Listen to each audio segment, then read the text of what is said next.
नमस्कार, बहुत स्वागत है आप सभी का। कच्चा चिट्ठा देख रहे हैं आप। मैं हूं आपके साथ मोनिका ठाकुर और शुरुआत एक सवाल के साथ। क्या वाकई में ही प्रेसिडेंट ट्रंप ईरान पर हमले को लेकर कोई बहुत बड़ी प्लानिंग कर रहे हैं? अब सवाल इसलिए क्योंकि प्रेसिडेंट ट्रंप की ईरान पर हमले की धमकी के बाद रूस खुलकर ईरान के साथ आ गया है। रूस के विदेश मंत्री सरगेई लावरोव ने कहा है कि ईरान के साथ पहले की तरह व्यापार होगा। इस बीच अमेरिका ने खाड़ी देशों में अपने कई सैन्य अड्डों से सैनिकों को दूसरी जगह भेजना शुरू कर दिया है। अमेरिका के सैन्य अड्डों पर बढ़ी हलचल को ईरान पर हमले का सिग्नल बताया जा रहा है।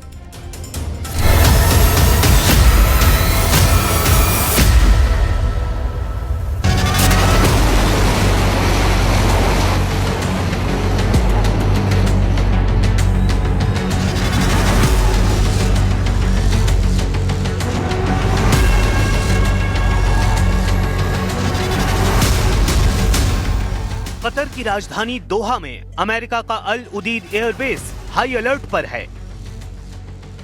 रॉयटर्स की रिपोर्ट में बताया गया है कि अमेरिका ने अपने बेस से कुछ खास लोगों को फौरन बाहर निकाल लिया है।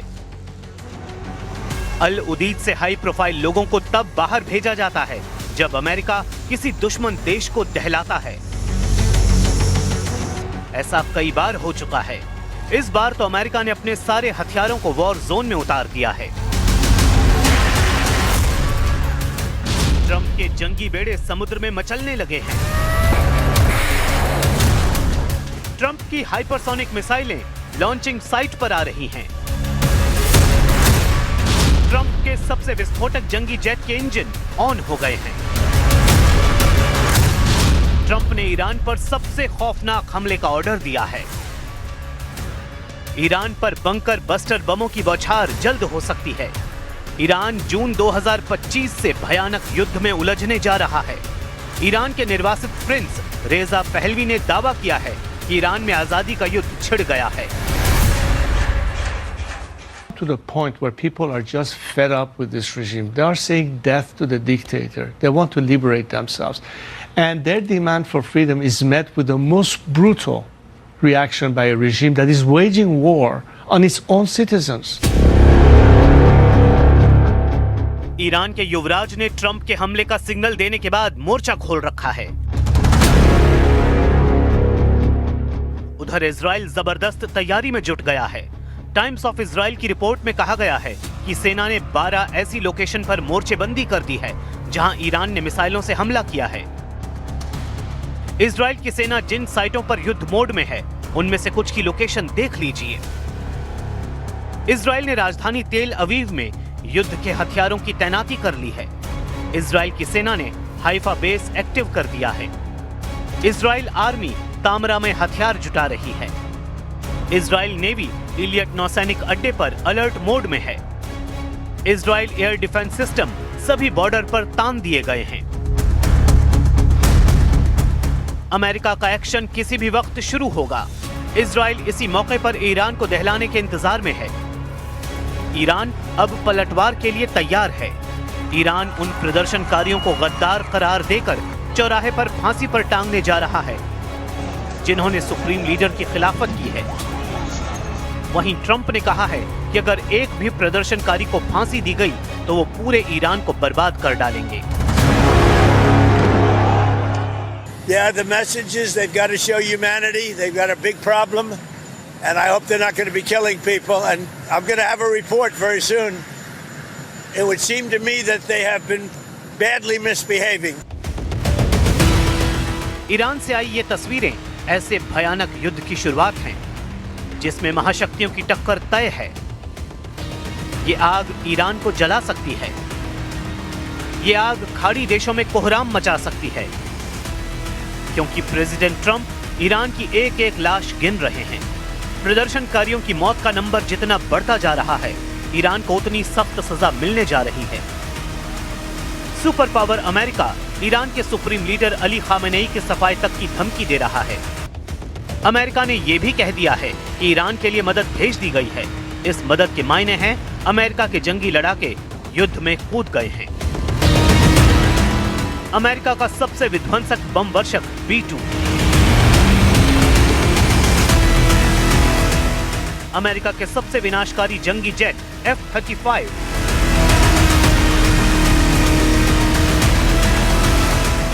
अमेरिका के super cruise fighter jet F-22 Raptor,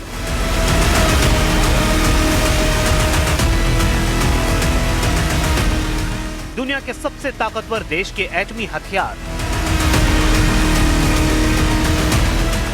president Trump ने ऐलान किया है कि ईरान की कट्टर सरकार अब बच नहीं सकती, लेकिन सुप्रीम लीडर खामेनेई और उनके रिवॉल्यूशनरी सेना पर कैसी कयामत बरसेगी, इसका खुलासा ट्रंप करने को तैयार नहीं है।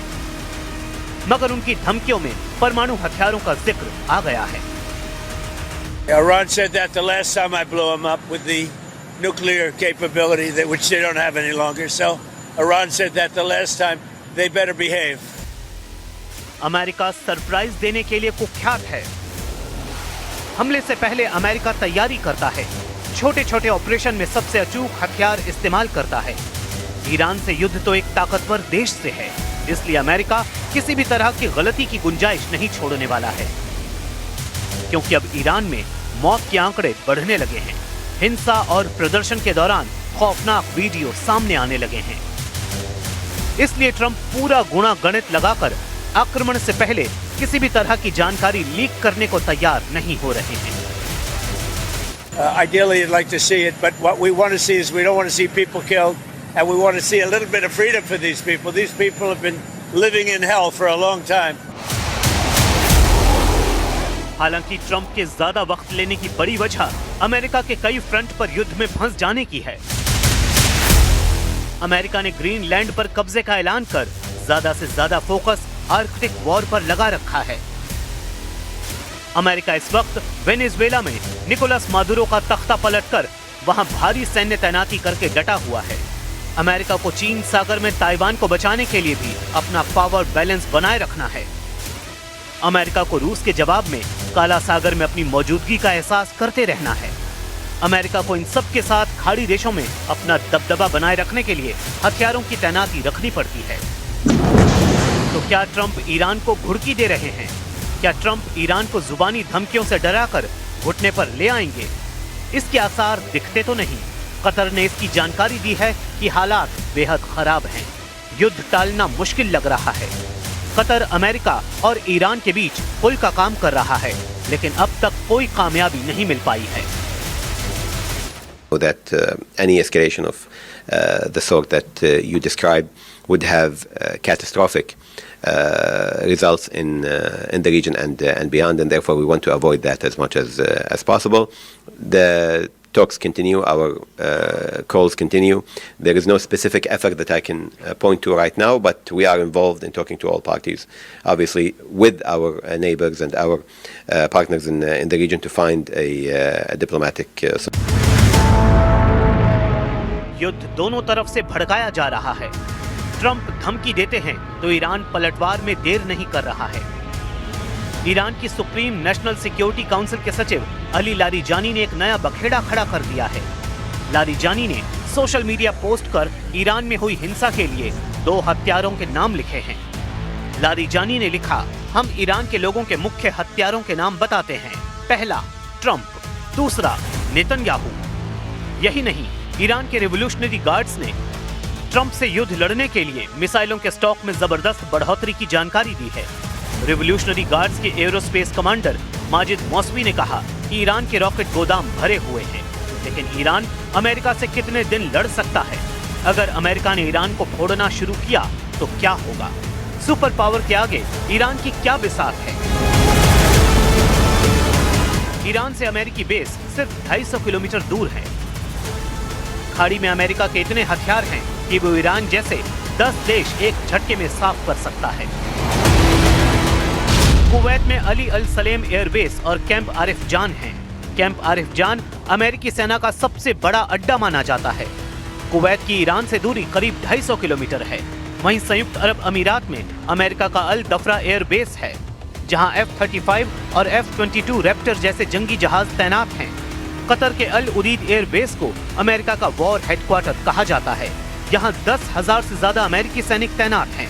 अल उदीद से ईरान सिर्फ 350 किलोमीटर दूर है। कतर के बगल बहरीन में अमेरिका की नेवल सपोर्ट एक्टिविटी है। यहाँ ट्रंप की नेवी के 5वें जंगी बेड़े का मुख्यालय है। बहरीन से ईरान की दूरी लगभग 250 किलोमीटर है। समुद्र हो, जमीन हो या फिर आसमानी हमला, अमेरिका जब चाहे जैसे चाहे ईरान तक पहुंच रखता है। मगर अब की बार अमेरिका किसी तरह के रहम के मूड में नहीं। ट्रंप कह रहे हैं कि पहले की तरह अब ईरान पर स्ट्राइक भर से काम नहीं बनेगा। ईरान में खामेनेई सरकार के खात्मे के लिए अमेरिका को भयानक युद्ध जीतना होगा, लेकिन अमेरिका को अरब देश और इजराइल ने फौरन हमला करने से बचने की सलाह दी है।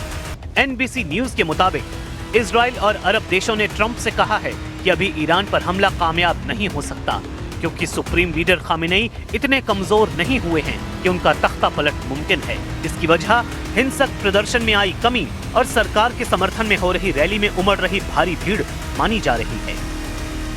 लेकिन ट्रंप किसी की सुनते नहीं, वो अपने मन की करते हैं। ट्रंप ने ठान लिया है कि ईरान को खामेनेई हुकूमत से आजादी वो दिलाएंगे। अमेरिका इसके लिए अपने 2 जंगी बेड़े ईरान को घेरने के लिए तैनात कर सकता है।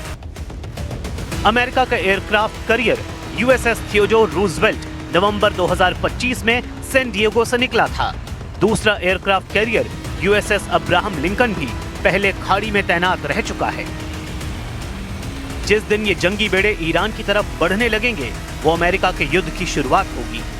लेकिन ईरान से भीषण लड़ाई हुई तो अमेरिका उन फ्रंट पर कमजोर पड़ सकता है जहां उसे रूस से टक्कर मिल रही है। कैरेबियन सागर ऐसा ही एक वॉर जोन है जहां पुतिन ने नजर बना रखी है। निकोलस मादुरो के साथ हुए बर्ताव से पुतिन ट्रंप से बहुत ज्यादा नाराज हैं। निकोलस मादुरो पुतिन को अपना बड़ा भाई मानते हैं। रूस ने वेनेजुएला पर अमेरिका के हमले को दुनिया के लिए खतरा बताया है। पुतिन के लिए वेनेजुएला और ईरान दोनों अहम हैं, यानी अमेरिका अगर युद्ध भड़काने का जोखिम उठाएगा तो ईरान के साथ उसे भी जोरदार घाटा होने का खतरा है। तो डोनाल्ड ट्रंप ने ईरान को लेकर जो भी प्लान बनाया है, ईरान ने उसके लिए खुद को तैयार कर लिया है। पिछले 48 घंटे के अंदर ईरान ने ऐसी तैयारी की है जिसे ईरान का सबसे खतरनाक मिलिट्री मोर्चा कहा जा रहा है। ईरान के टारगेट पर खाड़ी देशों में तैनात वो अमेरिकी सैनिक और सैन्य अड्डे हैं जिनको पिछले कई सालों से ईरान हटाने की मांग कर रहा है।